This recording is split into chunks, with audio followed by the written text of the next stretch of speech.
Welcome to My Days of Our Lives official. I hope everyone is having a wonderful day. Before we begin, please hit the subscribe button and give this video a thumbs up. When Kayla visited the Horton residence, she saw Julie. Kayla expressed her concern about not being able to get in touch with Chad. Julie informed Kayla that Chad was visiting the burial of Abigail. Julie told Kayla that she was aware that Kayla had proposed the exhumation. Kayla was aware that Chad had presented his request to Paulina, who, in her capacity as mayor, might then authorize the exhumation. Kayla was also aware that Chad had encountered a problem. Julie clarified that Jack had been the snag. Julie said that the idea of excavating Abigail's corpse had horrified and furious Jack. Even though Kayla had been the one to proclaim Abigail dead, Kayla reminded Julie that it would be absurd for her to label Abigail's continued existence as impossible given all that had transpired to both herself and Steve. Julie said that while their family had experienced some losses, they had also had some miracles. Doug joined Kayla and Julie in the living area after a little while. Julie asked Kayla if she would want to stay and watch Yellowstone with Doug and Julie for the season final. When Steve came back to town, Kayla told them she would wait and see it with him, so she refused. "So, Kayla, what brought you here today?" inquired Doug. Kayla was at a loss for words. Julie raised her voice. "Darling, there's something I haven't told you about. But now that Jack knows." "Now that Jack knows what?" Doug inquired. "Darling, there's something you have to hear," Julie answered. Doug said it would be wonderful, wonderful news if Abigail was still living after being brought up to date. One of the grave diggers at the cemetery informed Chad and Jack that Abigail's casket was prepared for opening. Chad inquired as to Jack's well-being. Jack was angry that Clyde Weston had staged the whole incident in order to cause Abigail's family further suffering by making them repeat the terrible experience of losing Abigail. Jack and Chad braced themselves. When the coffin's lid was lifted, the worker discovered it was empty. What Chad wanted done was inquired by the chief grave digger. Jack and Chad agreed to handle things from there. Chad brushed off the employees. Jack and Chad peered inside the empty casket. Jack pondered its meaning. "Jack, I'm not sure," said Chad. "Oh my God, I just got a call from City Serve," said Rafe as he walked over. Rafe became aware of what he was seeing. Rafe assumed someone had desecrated the grave. To Jack and Chad, he said he would take Abigail back to her final resting place. Chad cut Rafe off. "That's the issue. We are both unaware of whether this was her true last resting place." Carrie and Leo got together in Leo's hotel room and began kissing.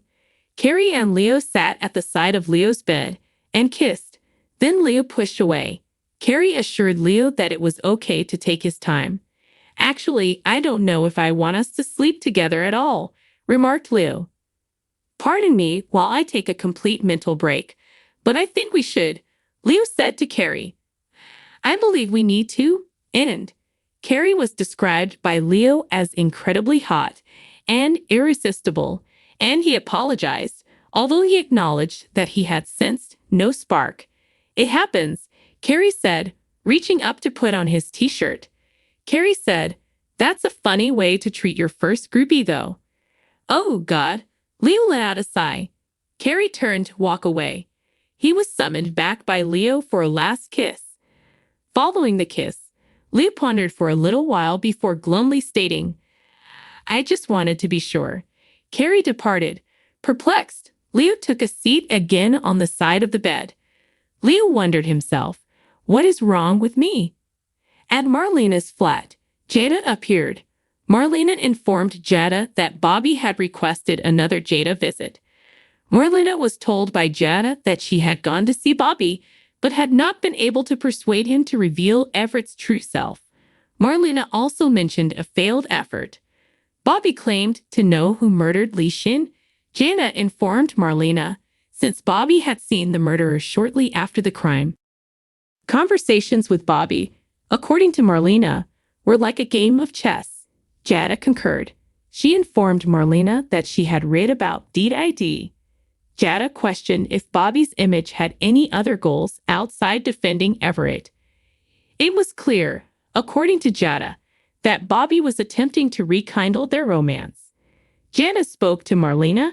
In your professional opinion, do you think Bobby is telling the truth about Li Shin's murder case, or is he just stringing me along to give me a reason to keep coming back to Bayview? Marlena informed Jada that it was impossible to determine if Bobby was speaking the truth. Jada said she would have to give Bobby's testimony some credence if there was any possibility at all. Marlena volunteered to assist whatever she could. Marlena said she hoped Lee, her previous patient, would get some justice. After thanking Marlena, Jada walked out. Later, Liu unexpectedly knocked on Marlena's door as she was leafing through a book. Liu began to go on and on about how much Marlena was appreciated.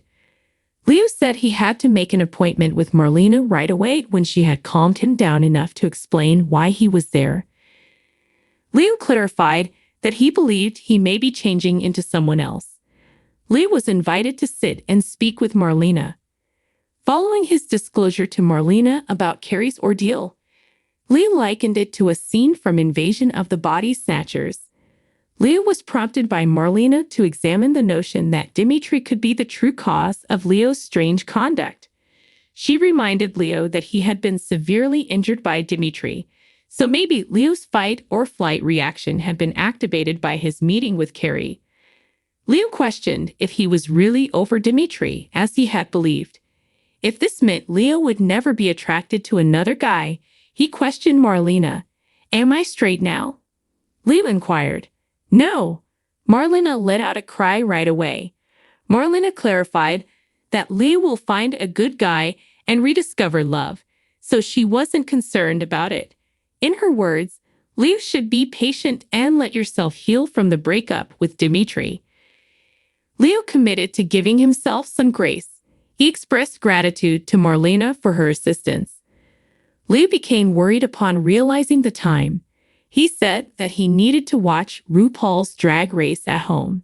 He was invited to stay and watch it with Marlena. Yes, Leo gladly agreed. Leo and Marlena watched the program together while enjoying a bowl of popcorn. Following his education on the circumstances behind the exhumation, Rafe designated Abigail's burial to be a crime scene.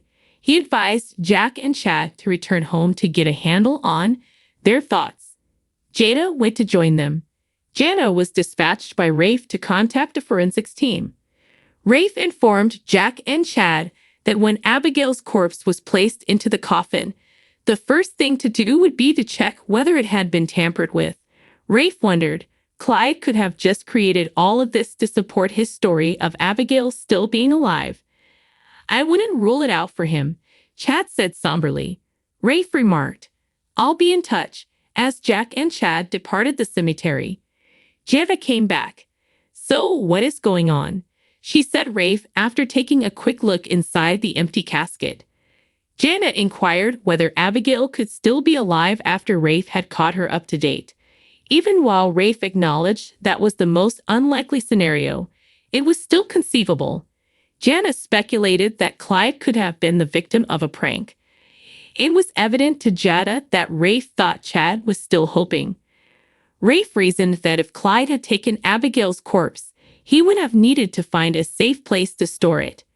Jana speculated that Clyde may have buried the remains at a different location. Rafe noted that it was possible Abigail had never even been in the casket.